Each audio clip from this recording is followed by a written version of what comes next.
नमस्कार। भारत के भूगोल की नई सीरीज में आज हम देखेंगे द ग्रेट इंडियन डेजर्ट के बारे में देखेंगे। और हम जैसे कि मैप में देख पा रहे हैं द ग्रेट इंडियन डेजर्ट के बारे में। जैसे कि आपको रेगिस्तान का जहाज जिसे कहा जाता है उनको आप देख रहे हैं। और हम ग्रेट इंडियन डेजर्ट भारतीय मैप में कहाँ पे दिखाई देता है, ये क्षेत्र है ग्रेट इंडियन डेजर्ट का। ये पंजाब, हरियाणा, राजस्थान और गुजरात के साथ साथ पाकिस्तान, पंजाब और सिंध के आसपास क्षेत्रों में पाया जाता है। आइए हम देखते हैं इसके बारे में।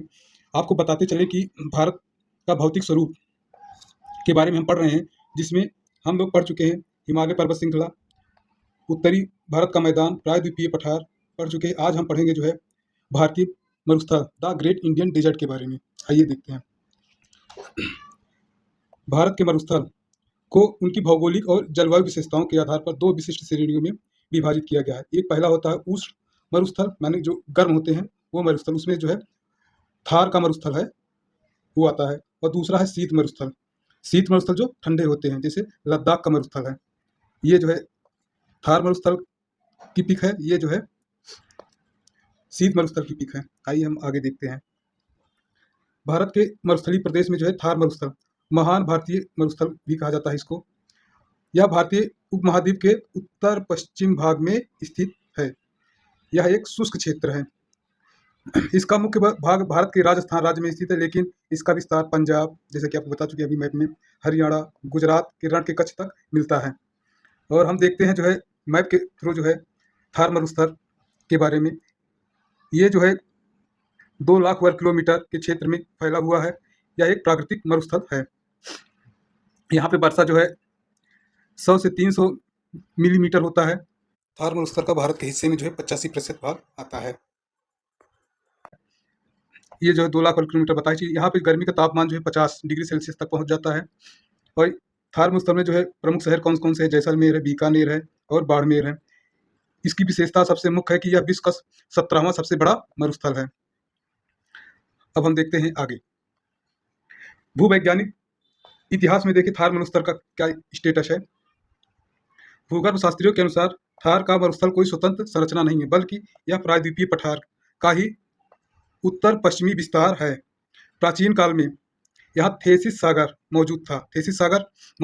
जैसे पहले सबसे, यहाँ मैप में देखते हैं, ये अंगारा लैंड, इससे पहले पैंजिया था। पैंजिया डिवाइड हुआ था। पैंजिया एक भूभाग था और उसके बंटने पर अंगारा लैंड और गोंडवाना लैंड बना। और अंगारा और गोंडवाना लैंड के बीच में जो क्षेत्र था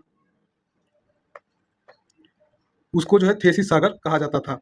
अब हम देखते हैं ये थ्योरी अल्फ्रेड वेगनर के महाद्वीपीय विस्थापन सिद्धांत से लिया गया है।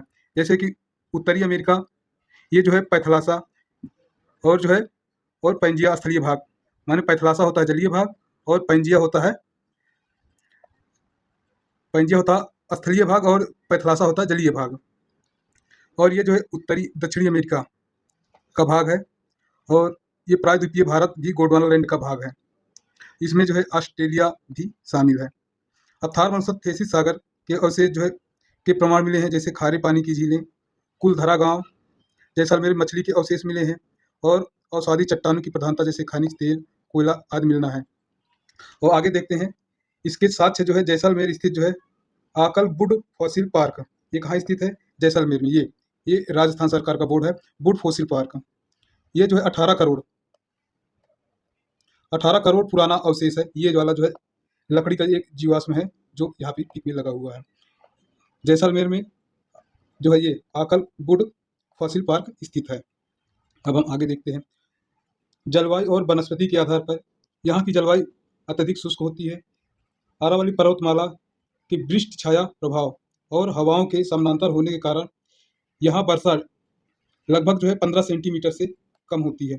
अत्यधिक शुष्कता के कारण यहाँ पर मरुभूमि वनस्पतियाँ पाई जाती है। जैसे मरुभूमि वनस्पतियाँ कौन सी होती है? जैसे ये एक, और ये तो खेजड़ी का पेड़ है। और हम देखते हैं उष्णकटिबंधीय क्षेत्र के कटीले वन जो पाए जाते हैं उसके बारे में ये देखो, यहाँ की वनस्पतियाँ हैं जो कांटेदार होती हैं, उनको मरुभूमि कहते हैं। ये खेजड़ी का पेड़ है। बहुत सारी वनस्पतियाँ पाई जाती हैं। ये कटीले टाइप के होते हैं। इसमें पत्तियाँ छोटी छोटी होती हैं। ये सब विशेषताएं इसमें होती हैं। आइए हम देखते हैं आगे। अब इसकी विशिष्ट स्थलाकृतियाँ कौन कौन सी होती है जो मरुस्थलीय क्षेत्र में, जो पवन माने हवाओं हवाओं से जो बनी हुई है, पवन पवन क्रिया के द्वारा बनी हुई है। ये बड़े बड़े रेत के टीले पाए जाते हैं जिसे बरखान कहते हैं। यह अत्यंत प्रसिद्ध है। जो हवाओं की दिशा में बनने वाले अर्धचंद्राकार रेत के टीले होते हैं, जैसे ये है, ये वाला जो है बरखान बरखान है, ये अर्धचंद्राकार ये है। इसका जो है एक जो है रेखीय या अनुदैर्ध्य बालू का स्तूप होता है, ये इस तरह का होता है। अनुप्रस्थ बालू का स्तूप ये इस तरह होता है। हवा हवा की दिशा में जो है पैराबोलिक बालू का स्तूप जो है ऐसे होते हैं, और तारानुमा जो है बालू का स्तूप ऐसे होते हैं। और जैसे कि इसमें और बनने वाले जो है रेत के टीलों का प्रकार कैसा, उनको भी देख लेते हैं। जैसे कि अच्छा, शुष्क रेतीले प्रदेश में क्या क्या पाया जाता है? ढाल, इसका ढाल जो है पश्चिम से दक्षिण पश्चिम की ओर है, मान किसका, मरुस्थल का। ये जो है शामिल कौन कौन से जिले इसमें, जैसे जैसलमेर, बाड़मेर, बीकानेर, जोधपुर, चूरू आदि आते हैं। और जो है बालू का स्तूप जो है मुक्त मरुस्थलीय प्रदेश है। और इसमें जो है मुख्य स्थल कौन कौन से, लाठी सीरीज, ये पोखरण और मोहनगढ़ क्षेत्र में है।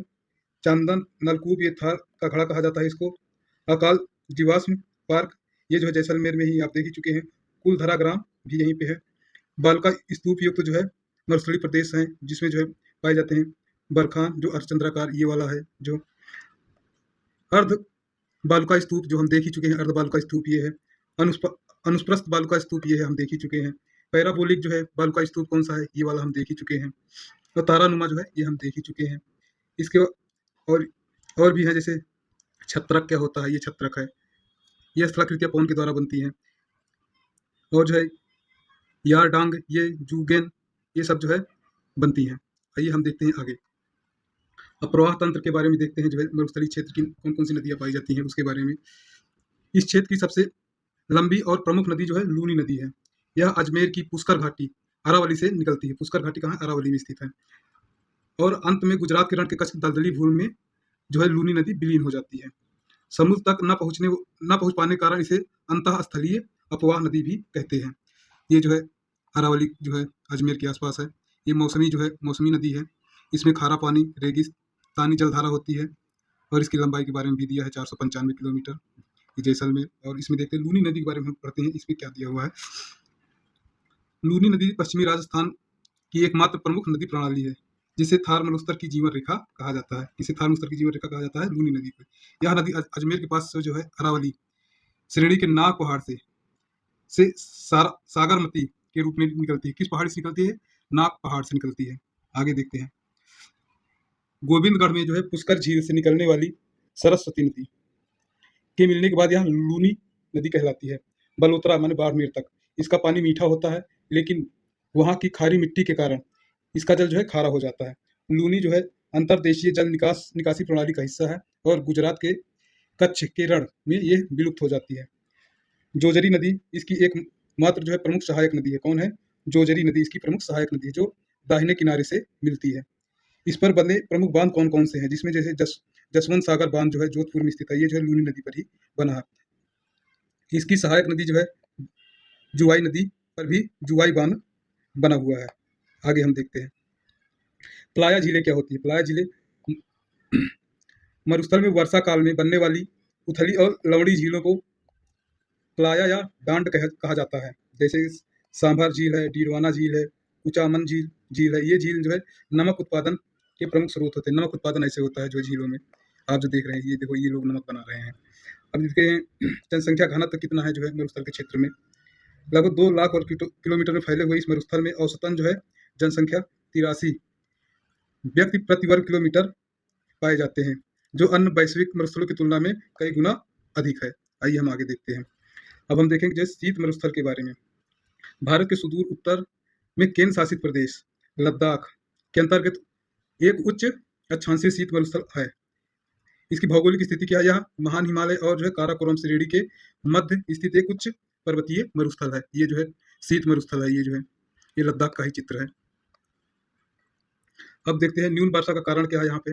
यह क्षेत्र हिमालय पर्वत श्रृंखलाओं की वृष्टि छाया क्षेत्र में स्थित है, और मानसून की हवाएं ऊंचे पर्वतों को पार नहीं कर पाती हैं, जिसके कारण यहाँ सालाना वर्षा केवल 10 सेंटीमीटर तक ही हो पाती है। अब धरातलीय स्वरूप इसका देखते हैं। यह रेतीले टीलों के स्थान पर नग्न चट्टानें, गहरी घाटियां और बर्फ से ढके ऊंचे पर्वत पाए जाते हैं। अत्यधिक कम ताप के कारण यहाँ वनस्पतियां आवरण ना के बराबर होते या विरल ही मिलते हैं। आगे देखते हैं। अब हम देखेंगे जो है इससे संबंधित पीवाईक्यू जो यूपीपीसीएस या इन सब एग्जाम में आई हुई हैं। आइए हम देखते हैं। इससे रिलेटेड पहला क्वेश्चन है, विश्व का सर्वाधिक जनसंख्या घनत्व वाला मरुस्थलीय क्षेत्र निम्नलिखित में से कौन सा है? जैसा कि हम लोग पढ़ ही चुके हैं, सहारा मरुस्थल ऑप्शन ए में, ऑप्शन बी में जो है थार मरुस्थल, ऑप्शन सी में जो है कालाहारी मरुस्थल, ऑप्शन डी में गोबी मरुस्थल। इसमें कौन सा ऑप्शन सही है? सही ऑप्शन है बी।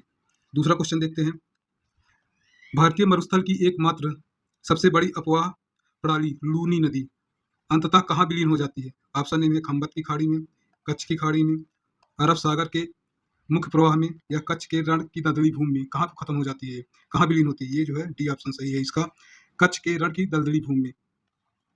अगला क्वेश्चन देखते हैं, मरुस्थलीय और अत्यधिक शुष्क क्षेत्र में पाई जाने वाली मरुहित वनस्पतियों की मुख्य शारीरिक विशेषताएं क्या होती हैं? आइए देखते हैं। ऑप्शन ए में है चौड़ी, कोमल और बड़ी पत्तियां होती है। ऑप्शन बी में जो है गूदेदार तने और कांटेदार छोटी पत्तियां या पत्तियों का अभाव होता है। ऑप्शन सी में है अत्यंत उथली और छोटी जड़ें होती है। ऑप्शन डी में जो है श्वसन के लिए वायु मूल की उपस्थिति होती है। इसमें कौन सा ऑप्शन सही है? इसका सही ऑप्शन है बी, गूदेदार तने और कांटेदार छोटी पत्तियां या पत्तियों का अभाव होता है इसमें। अगला क्वेश्चन देखते हैं, ये भी जो है यूपीपीसीएस प्रीलिम 2015 में आया था यह क्वेश्चन। केंद्रीय शुष्क क्षेत्र अनुसंधान संस्थान भारत के किस शहर में अवस्थित है? अब देखते हैं हम लोग, ये जयपुर में है या जोधपुर में है या जैसलमेर में है या बीकानेर में है, कहाँ पे है? इसका सही उत्तर क्या है आप लोग बताइए। इसका सही उत्तर है जोधपुर में। ये भी जो क्वेश्चन जो है 2020 में पूछा गया था। इसको पढ़ते हैं, थार के मरुस्थल में वर्षा ऋतु में बनने वाली अस्थायी उथली और अत्यधिक लवणीय झीलों को भौगोलिक रूप में क्या कहा जाता है? ऑप्शन ए में है लेगून कहा जाता है, प्लाया कहा जाता है, कयाल कहा जाता है या गर्त कहा जाता है।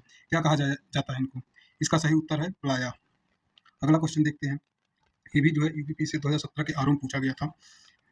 भारत का कौन सा भूभाग शीत मरुस्थल के रूप में जाना जाता है जो मुख्य हिमालय के उत्तर में उच्च अक्षांश पर स्थित है? कौन सा मरुस्थल है? ऑप्शन ए में कच्छ का रण, जैसलमेर क्षेत्र, लद्दाख मरुस्थल या लाहौल स्पीति बेसिन। कौन सा सही है? इसका सही ऑप्शन है ऑप्शन सी। अगला क्वेश्चन देखते हैं, थार मरुस्थल के एक बड़े हिस्से को हरा भरा बनाने वाली विश्व की सबसे बड़ी नहर प्रणालियों में से इंदिरा गांधी नहर को पानी मुख्य रूप से किन नदियों के संगम से प्राप्त होता है? ये देखते हैं। ऑप्शन ए में जो है केवल सतलुज नदी से, ऑप्शन बी सतलुज और ब्यास नदी से, ऑप्शन सी में जो है ब्यास और रावी नदी से, ऑप्शन डी में झीलम और चिनाब नदी से। किस नदी से पानी इनको मिलता है? इसका सही उत्तर है सतलुज और ब्यास नदियों से मिलता है।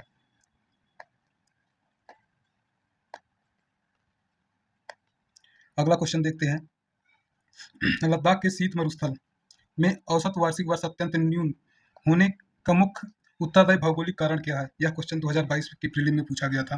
इसको देखिए, ऑप्शन ए में दिया है इसका भूमध्य रेखा से अधिक दूर होना, इसका हिमालय के बीच छाया क्षेत्र में स्थित होना, ऑप्शन सी में है ध्रुवीय उच्च वायुदाब पेटी का प्रभाव, ऑप्शन डी में है जो है क्षेत्र में चक्रवातों का ना आना। इसमें सही उत्तर क्या है आप लोग भी बताइए। इसका सही उत्तर है ऑप्शन बी, इसका हिमालय के पृष्ठ छाया क्षेत्र में स्थित होना है।